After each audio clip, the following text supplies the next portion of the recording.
So today we're going to talk about these two main topics, climate change and biodiversity. But if we look at what's happening globally, unfortunately, we're not on track in tackling climate change or tackling biodiversity loss or achieving the Sustainable Development Goals. So we are still not acting enough in terms of magnitude and in terms of speed as well, really, to tackle these challenges. These challenges, they are much faster than us.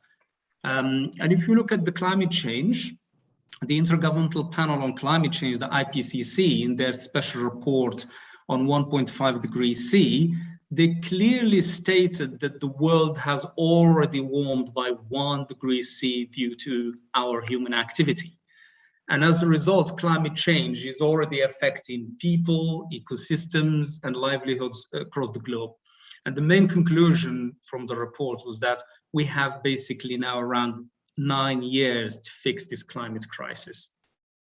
And I'm sure you all heard lately about these floods in Germany and how they showed, the devastating impact of climate change and where this impact can hit anywhere at any time. And if we look at the difference between the 1 degree C, 2 degree, and 3, and this highlights the importance of why we need to stay below 1.5 degrees C to avoid the dangers of climate change. If we look at the difference, so at 1.5 degrees C, 4% of the mammals will lose half of their habitat. And at 2 degrees C, that will double. That means 8% of the mammals will lose half of their habitat. And at 3%, at 3 degrees C rather, we're talking about 41% of the mammals losing half of their habitat. And if we look at the IPBES report, the Intergovernmental Science Policy Platform on Biodiversity and Ecosystem Services, in their global assessment report, they also showed that unfortunately now we have around 1 million species of plants and animals that face extinction within a few decades. In terms of deforestation, unfortunately, now we're witnessing around 4.7 million hectares of forests, an area larger than Denmark, that are lost every year. So at FAO, we're trying to, well, our goal really is to defeat hunger, basically, and to achieve the Sustainable Development Goal, to achieve zero hunger, and also to tackle climate change and biodiversity loss, to ensure resilient, inclusive, and sustainable agri-food systems. And every year we publish a report that is the state of food security and nutrition in the world, called the SOFI. And this year we found that between 720 and 811 million people are going hungry, following a year of lockdowns and stalling global economy.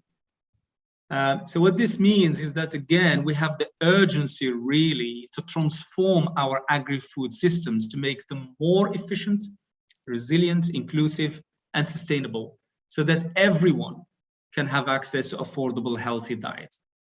So unless we acknowledge really all these challenges and the scale and seriousness of the problem and act big and fast, then we're not going to be able to solve climate emergency and the biodiversity crisis, and we're not going to be able to achieve the Sustainable Development Goals.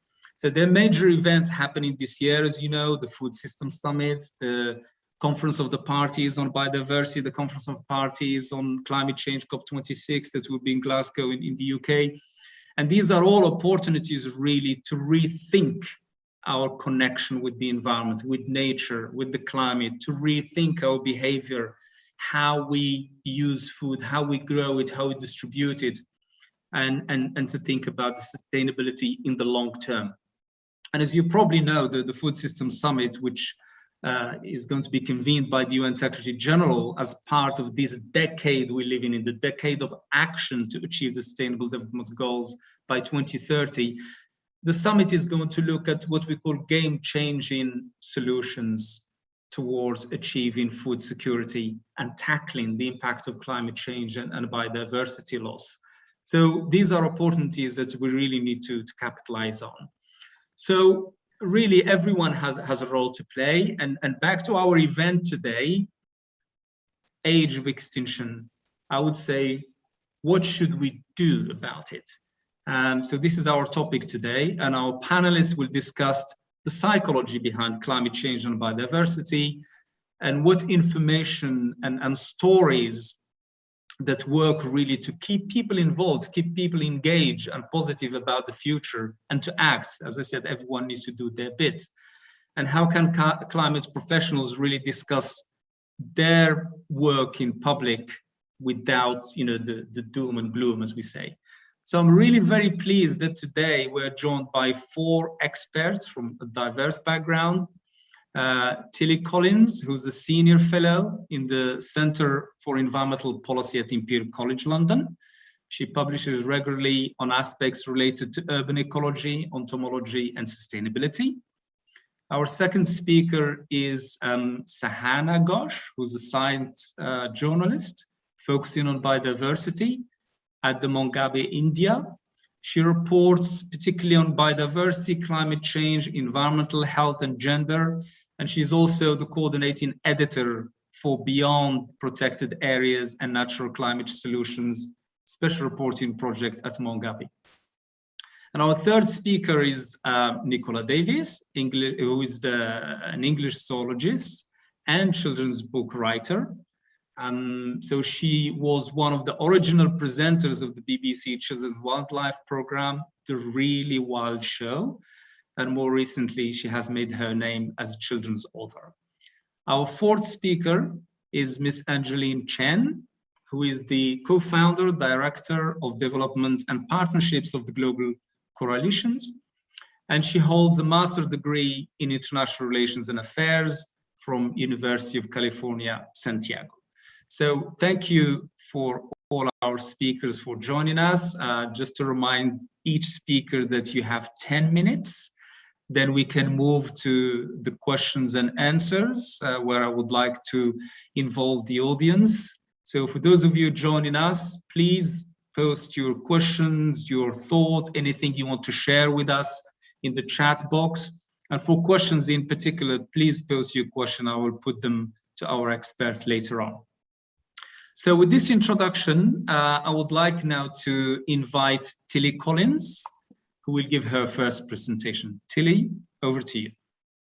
Good evening, and thank you so much for inviting me to join you. And I cannot help but echo your words. I think we need to act big and we need to act fast. And we're extremely fortunate that we're beginning to be in a position where this is starting to be possible. But really my role this evening is to start to think about what biodiversity is and how we describe it and how we use it really. I think that most people have a really clear notion that biodiversity is the sum and the detail of all the living things that surround us. Much of that is visible, like here in this picture, but the vast majority is invisible because it sits below the ground. It sits in the soil or deep in forests or in the oceans or at microscopic scales where we don't really see it and our understanding is still quite limited. Ecology, which is essentially the science of biodiversity, seeks to understand why we see the species that we do, where we do, and in the numbers that we find them. And it's through a long practice of ecology that we have a clear idea of where we find the most biodiversity and that we can understand the multiple values and benefits of what we see. We observe that there are clear latitudinal gradients, simply really that the tropics host many more species than the temperate zones, and that the number of species present in environments tends to decline as we move northwards or southwards towards the poles. This pattern is thought to be driven by reasonably stable year-round tropical weather ranges that allow very many niches in the tropical areas, and also in part due to the solar energy that hits those tropical areas, which is less seasonal than at the northern and southern latitudes. Water matters too. Arid areas such as the Sahara Desert have much lower biodiversity than moist areas in the same band. For high levels of biodiversity, water must not only be present, but also available. There's plenty of water in the global north across Russia, but it's locked up in ice a lot of the time, and many organisms just can't use it. So this consistent availability of water affects biodiversity and affects the amount of biodiversity that any region can host. In many mountainous areas, there's seasonal water availability, but the rain that falls isn't retained in thin soils. It flows down the mountains, leaving seasonal droughts, which limit the plant growth and consequent biodiversity of those areas. Flatter lands with their deeper soils host much more biodiversity because they hold water for longer. The natural systems and the ecosystems in the world, they serve and support us. They provision us with food, they provision us with fresh water, they regulate our atmosphere, they regulate our climate and nutrient cycles. They make soil, they sequester carbon, and they provide cultural and aesthetic experiences. These are the ecosystem services that biodiversity provides and on which we depend. They are our natural capital, and their intrinsic biodiversity at whichever latitude is what gives them their resilience. But by resilience, I mean their ability to resist disasters and to recover rapidly and to continue to provide the services on which we depend. Ecology has also given us tools to count and thus the data to analyse these patterns, and with paleoecology giving us a clear sight of patterns through time. So biodiversity is not a constant, it's a pulsing thing. We've been through 5 major mass extinctions in the history of biology that we can identify, but we're now in a 6th, and we're in the first of its kind. This is an extinction driven by a single species present on the planet. We, the humans, we've directly transformed natural areas. We've taken the flatter, wetter lands to produce food and fibre and other goods for our consumption. As we exist in greater numbers before, and our individual footprints grow with our development status, so our influence can spread. Farming is moving into drier areas and more distant lands in order for us to produce the food we need. Nature is pushed back into those areas where we are fewer and farming is more challenging. So along with this habitat change, we have now changed the climate by influencing the atmospheric gases that insulate us. This change is evolutionarily extremely rapid and has profound consequences for the ecosystems of all regions, including those of the global south, where much of the biodiversity is concentrated. Climate change acts much faster than evolution can deliver adaptation and drives species to move their ranges. So organisms are pushed from areas where their adapted biological requirements are met, and when acting in concert with the habitat change, this tends to push species into less hospitable areas, such as further up the mountains, or to where human influence is already great. We may marvel when a new butterfly lands on the British shores, but that usually means that part of its former range has become uninhabitable. In this image, you can see the warming scene up there in the north of Russia. That will allow conifers to grow. But those conifers will be darker than the surrounding landscape, and that may exacerbate and drive further heating in those regions. Climate change thus affects the weather and the temperature patterns of any natural area. Zitouni mentioned the floods recently in Germany, the Canadian heat wave. We're seeing these changes, and these changes affect the species composition of natural areas and then their resilience to cope with the catastrophes that come their way. So the climate change-driven floods and frosts and heat waves that we see in these greater frequencies and at greater extremes will be vastly more devastating to impoverished ecosystems, and the services that they provide will be lost to us. There are very many things that we can do to help, and these all start with acceptance of facts and the understanding of the effects of our consumption patterns. There is no place now for denial, and all the space in discussion must be for restoration and adaptation and technological improvement and growing efficiency, so that we can produce the goods that we need and want in a way that impinges much less on the natural world and brings greater equality of access for all. We must share the efficient technologies we develop and form resilient, long-term institutions that we support.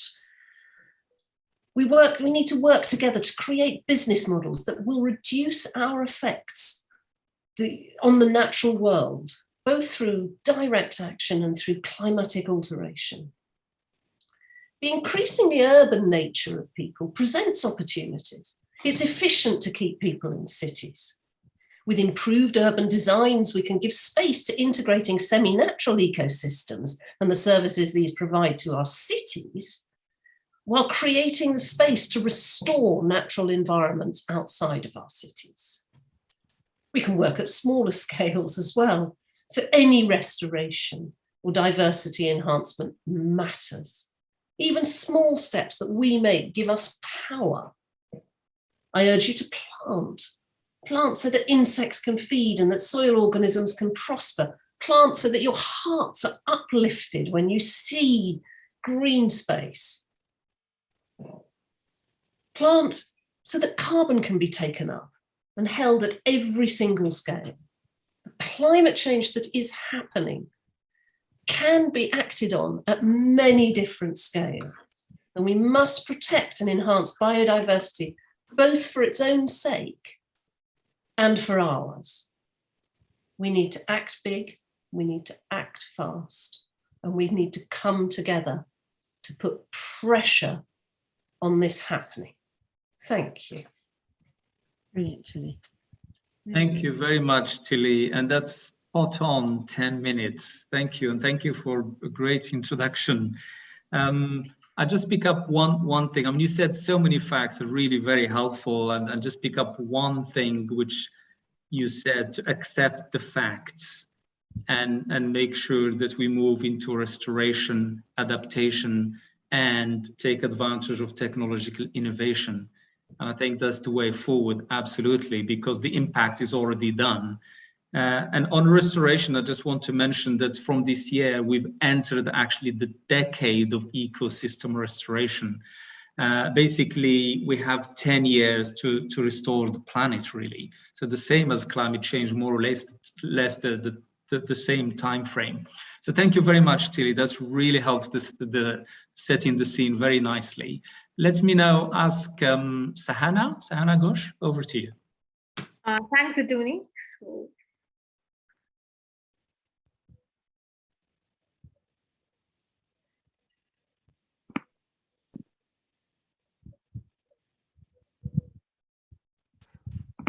I'll try to sort of take you all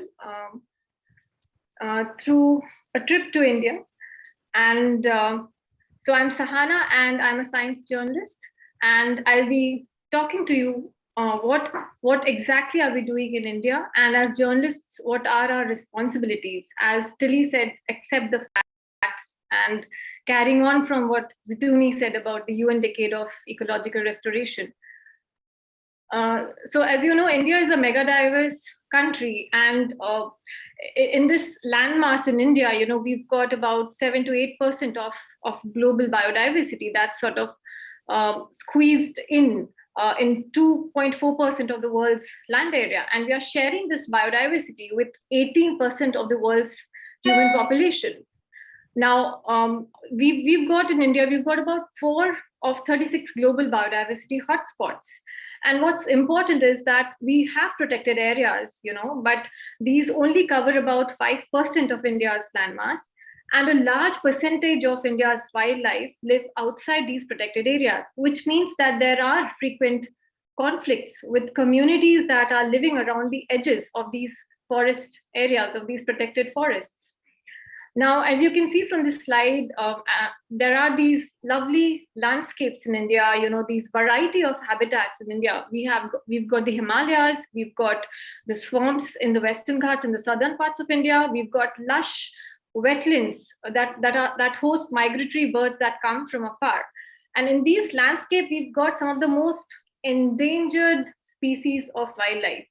Pangolins that are being hunted and trafficked extensively.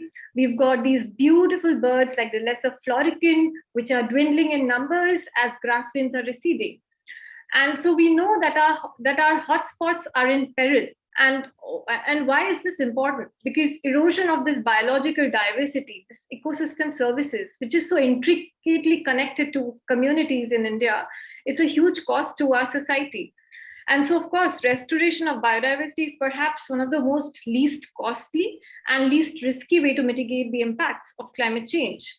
But at the same time, India has to contend with a lot of factors. We are party to a lot of international treaties, including the Paris Agreement, including the CMS, CBD, all these important global accords. We've got to comply with domestic legislations within our country. And at the same time, we are gearing up to be a global superpower. And there's a lot of transitions that are happening. There's a lot of mining, there's a lot of energy transitions. And we are wondering, are these transitions just? At the same time, there's a buzz on clean energy. So we are also wondering, is clean energy really clean? And what are the trade-offs in clean energy? But what we know is that India has recognized climate change as a factor that's contributing to impacts on biodiversity. And in our National Wildlife Action Plan, what India says is that, it discusses the spread of invasive species, it discusses changes in forest fire regimes due to climate change, it discusses the predictions of how much of forested area are going to be impacted by climate change. And also, it also talks of species that change their distributions due to increased warming. At the same time, what we are also recognizing that we also probably need to go for assisted migration of wildlife and anticipatory planting along ecological gradients.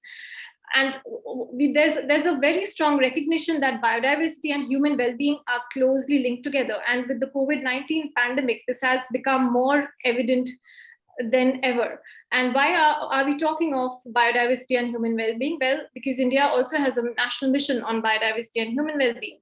And this will sort of help us realize the SDGs, sort of help us advance commitments to international treaties and conventions. And SDGs, as Zituni and Tilly has mentioned, that these are important goals that we really need to recognize, and we need to recognize the intersectionalities of all these factors together. It's biodiversity, it's ecosystem services, climate change, agriculture, food security, health. And so this mission is sort of integrating all of these together. Now, as journalists, what is our role here? As journalists, we have to recognize the facts. We have to sort of ensure that the scientific facts go out to policymakers and that science informs policymaking. And what are we doing at MongoDB India is we are sort of looking at these broad areas to cover biodiversity, crisis, and the climate emergency. So we are looking at wildlife and human interactions beyond protected areas. We are looking at these interactions in shared landscapes, in urban landscapes, in human-dominated landscapes. We are looking at just transitions. We are looking at mining, and what is being done and how can these transitions be just to the communities that are involved in these transitions. We are looking at clean energy solutions. We are looking at nature-based climate solutions, which is the buzzword these days. And we are trying to sort of investigate, do these climate solutions actually work? And if they do work, can they be replicated elsewhere? We are looking at extreme weather events. As you're all aware, that India is pounded by cyclones and intensity which has gone up in recent decades. And we are also looking at these events that are impacting our biodiversity as well. And last but not the least, we are looking at gender. We are looking at women and their role in the environment. So we've got a series that sort of looks at women's agency in the environment, looks at their role in decision making, and how they are sort of tackling the challenges of climate change. Because what we know is that they are disproportionately impacted by climate change. And we are also trying to examine if gender is being mainstreamed by our national action plan on climate change. And of course, youth activism, which has come up in recent years, so we are also looking at all these factors together. So this is basically, we have to look at the intersectionalities of these areas as journalists. It's a huge responsibility that we have. And this is where experts like Tilly, Zutini, and others, who come in and sort of help us to inform the public, to inform policymakers that, this is what is happening and these are the actions that we could take. I've taken a whole lot of photographs, and these are the credits, these are the documents that if you want to go back to, you can sort of look at the data from there. Thank you all for having me here, and I'm welcome to feedback and questions. And I welcome you to India if you ever come here. Thank you so much. Thank you very much, Sahana. That's really very helpful. I'll pick up again just a couple of things that you mentioned, particularly the integration aspects. And I think as a journalist, that's really extremely important because it reflects the world we live in. We can't treat things in isolation. Everything is interconnected. And as you said, you have to look at biodiversity, climate change, ecosystem services, and others in an integrated way, really, because and that also highlights the importance of looking at synergies between these and also the trade-offs. So it's really critical. And the second point I wanted to highlight, and thank you for mentioning that, is the role of women and youth in the environment, in decision-making. That's something that we're not doing enough of, really, particularly the involvement of decision-making. I think when we talk about gender, is not just to talk about gender, but actually to involve marginalized women and communities in projects, in decision-making, so that we can make the change we want. So thank you very much for that. Let me now move to another area, particularly area to do with communication and communication with kids. So it's not very easy really to explain these things, particularly to the youngsters and to kids. So it's my great pleasure now to invite Nicola Davies, who will tell us all about it. Nicola, over to you. Thank you so much. I'm absolutely delighted to be part of this panel this evening. Lovely to hear Tilly talking about planting, the importance of planting, connecting with the natural world, and to hear Sahana talking about conflicts with wildlife, wildlife corridors. These are all things that I've written about, sometimes for the very youngest children. I've written about microbiology, I've written about DNA, and I've written about biodiversity. Now, why write about those things for the very littlest kids, who are, one would argue, the most powerless people in our society? Well, the first thing is, if we're going to change has to come at all levels. Everybody has to understand it. And the second thing is, well, there are two more things actually. One is that kids have pester power, enormous pester power. If children understand something, they can push the adults to change. And the other thing is, many adults really, really don't get the basics of the science that they need to understand to grasp climate change and biodiversity. For instance, many adults, Donald Trump, I would call as an example, don't understand the difference between climate and weather, because they don't understand what averages are. They don't understand statistics. So if you explain these things in a way that the very smallest children can understand, then the adults reading those books to the children can also quietly say to themselves, oh, okay, well, I really get that now. So rather than talk about how this is done in theory, I'm just going to read you a picture book. Now, you probably all think you're way past picture books. Let me tell you, you're absolutely not. The picture books that I write, I like to impart information. I want my audience to read something, but most importantly, I want them to feel something, because they are not going to take any action at all unless they feel something about the facts that I've imparted. So I'm just going to hold the pages up and read this book to you. So it begins, it's called Lots, by the way, I'll show you the cover. I can't claim the illustrations. Wonderful illustrator, Emily Sutton. There's a lot to be said about the role of illustration and visual imagery in communicating about science. How many different kinds of living things are there on our planet? 1, 2, 3, lots. There are lots and lots and lots, from big things like elephants and oak trees to little things like mushrooms and microbes. Everywhere you look, there are living things, in deserts, on islands far out to sea, under the feathers of birds and on the backs of beetles, even in places where you would think nothing could live at all, like boiling volcanic pools. Counting how many kinds there are can be difficult, because some places are very hard to look in, like the tops of trees in the jungle or the very bottom of the coldest seas. It can also be difficult because sometimes things that look different are really the same, and sometimes things that are different look the same. But mainly it's difficult because there are just so very many of them.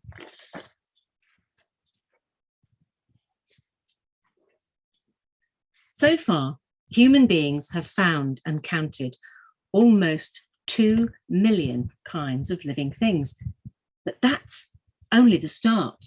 There could be many millions more.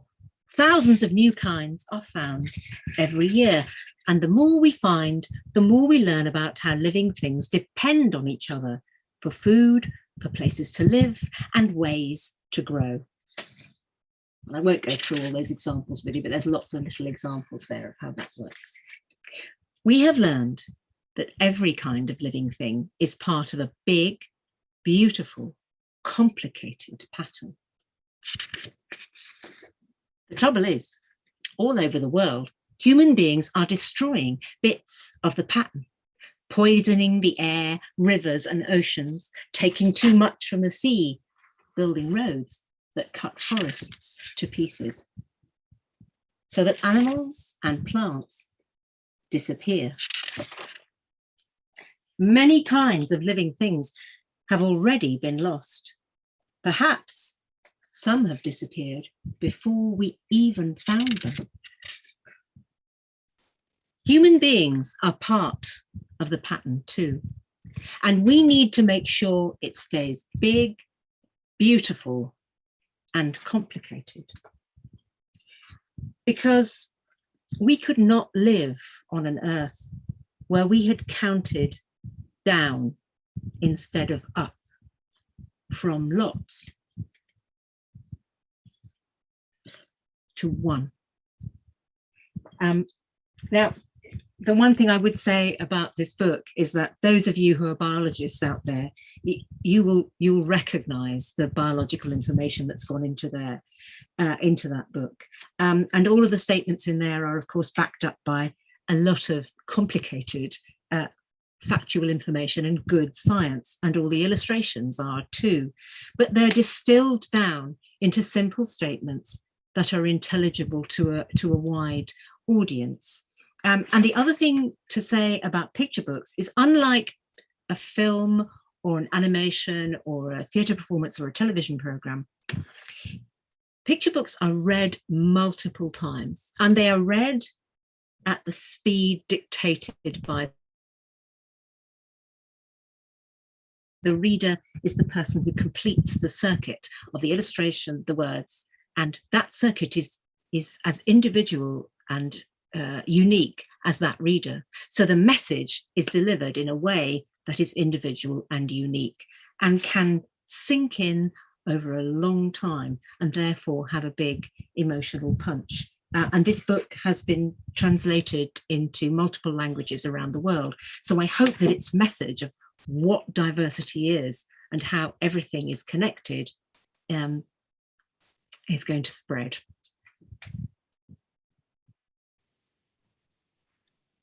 Oh, thank you very much, Nicola. The way you told that story, I found it so captive and interesting that I forgot to time you. I came in under. I timed it earlier because I knew, I knew I could get what I needed to say done quickly. No, you definitely stayed below the 10 minutes, but thank you very much. That's really very powerful. And I like your point about the simple statements, and that's exactly what we need, something simple that everyone can understand. It's emotional silver bullets. That's what you need. You need something that goes not here, it goes here. Yes, and that's what I want to pick up on the point you mentioned earlier. It's so powerful. You said, reading picture books, you want the kids to feel something so they can act. And I think that's really the key. And if you look today at what we're facing with regard to climate change and biodiversity loss and environmental degradation in general, people actually don't seem to feel the problem and how much we're hurting the planet and how much we're hurting the environment. So unless you feel that and you feel concerned, of course, you're not going to act. So thank you for that. I mean, the feeling is really powerful one. And I liked also what you said about, all these little things are part of a big, beautiful and complicated pattern. I think that summarizes it really very nicely. So thank you very much for that. I mean, you highlighted so many key points, but just picked up a couple there. So let me now move on to our fourth speaker, who's also a children's book writer from another part of the world, and see, her experience as well. So Angeline, over to you. We lost her. Where is she? Angeline, can you hear me? Yes, I'm here. Can you hear me? Yes, we can. Yes. Awesome. Thank you so much for having me. I am in between a bamboo forest and a busy street in the Dominican Republic. So I apologize for the noise, but I hope you can hear me, and thank you so much for having me. So I am, a co-founder of an organization, a nonprofit called Global Coralition. We're dedicated to marine ecosystem regeneration using a combination of art, science, and community. So I'm just going to dive right in. Corals are these incredible, beautiful animals made up of tiny polyps, and there's over 6,000 different species of coral. Some are soft, some are hard. The picture on the bottom left are corals spawning. They release millions of eggs and sperm all at the same time once a year, and it's their way of trying to promote further biodiversity and keep their species alive and reproduce together. And it only happens once a year under the full moon. It's a really magical cosmic event.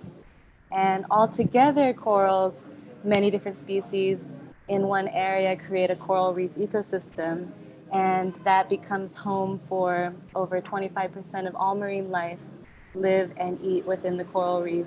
They call them the rainforests of the sea. The coral reefs absorb 97% of wave and storm energy, which protects our coastlines. They provide food and livelihood to over 1 billion people around the world. And because corals contain bioactive compounds, they've been discovered to be potential new medicine for cancer, arthritis, viruses, and more. They say we're 300 to 400 times more likely to find new medicine in the ocean than we are on land. And in terms of biodiversity, they say coral reefs are the most biodiverse ecosystem on our planet, with over 6,000 different species of coral, supporting 7,000 different species of fish, invertebrates, plants, sea turtles, birds, and marine mammals. They are important culturally, economically, and ecologically to indigenous people and island communities all around the world. And so it's so heartbreaking nowadays to see what the reef looks like now. This is the reef here in the Dominican Republic, where we have less than 10% of our reef left. Most of it is covered in algae. All the fish have been overfished. And in terms of how climate change has caused this loss of biodiversity, it's because as global warming causes sea temperatures to rise, it causes the little algae that live in the corals to leave, which cause the corals to bleach, and they eventually die as the temperatures keep rising and rising. Also, as CO2 gets emitted into the atmosphere, that CO2, over half of it gets absorbed into our oceans, and that changes the pH chemistry of the ocean, which has reduced calcium carbonate in the water, which the corals use to build their skeletons. So that combined with local pollution and overfishing, they say the fish eat the algae, so the herbivores are really important in the ecosystem. They keep the algae in balance, and when you take them out of the reef, you get 80% to 100% coral coverage of algae, which suffocate the corals. So it's a crazy situation we're in because we've lost half of our coral reefs in the last 30 years. And scientists predict we will lose 90% of our reefs and marine life by 2050 at the current rates. A recent exciting article came out where scientists studied the recovery rates of marine ecosystems, and they actually believe we can rebuild our marine life by 2050 because they recover very quickly if the right interventions are taken place. And so I'm an artist, my partner, we're artists, and we actually fell in love with a reef in Thailand, and we were watching it dying before our eyes, and we just thought, what can we do about this? And we built our first sculpture. Her name is Mazu. It was inspired from a drawing, and we deployed it in the ocean. And within 4 months, she was covered in Crestus coralline algae, and we gifted it to a local dive community in Thailand. And they built 36 pyramids around the sculpture and started planting coral all over it. It's part of a square kilometer artificial reef site that people visit and learn from, and they learn how to do restoration with them. And they've created their own kind of restoration dive project and business in Thailand, and it's really beautiful to see that. And so from this point, we began learning everything that we could about how to restore coral and all the different techniques and ways that people are doing it around the world. You can grow them on land, you can grow them in the water. People have discovered you can grow much faster on land using techniques of cutting coral called microfragmentation. When you slice it into tiny pieces, they grow 25 to 50 times faster. You grow them in tanks on land. You can feed them. You make the water cleaner. You can talk to them, clean them, sing to them, and they eventually grow over this ceramic plug, and you bring them into the water in the ocean, and they actually will over time fuse together to create huge colonies. So the scientific advancements are incredible, and as artists, we were amazed and mind blown by the other people around the world building sculptures deployed into the ocean. A lot of this work is Jason DeCaius Taylor, and other designs that have been made of how can we build structures underwater that can be inspiring, bring people to the sea, grow coral on them, become new habitats. And so we designed Global Coralition using this approach of building underwater coral museums in local communities with local people on islands where reefs are at risk. And we pair them with restoration projects with coral farming on land and in the sea. And then we work closely with the local community to learn these techniques and build their own project and economy around coral restoration in their area. One of the other big keys is how do you reduce the main causes of degradation in the region. So the art has been really beautiful because it raises awareness, local pride. becomes both a marine protected area, ecotourism site, and a restoration site, and can be sustainable revenue for the future. With the science, I was sharing a bit about microfragmentation, which is a really exciting method. With the spawning of corals, scientists were actually bringing these larvae together and breeding them together on land and getting over 90% success rate of reproduction. So that's also really exciting. And with community, it's all about bringing people, engaging them, making them connect with these animals, connect with the project, and to fall in love with it as well, because you do protect what you love. And when we can design projects in a way that creates new opportunities, new jobs, long-term food security for the region, it's good for everyone. And just being able to help people see how we can organize in these ways is really exciting.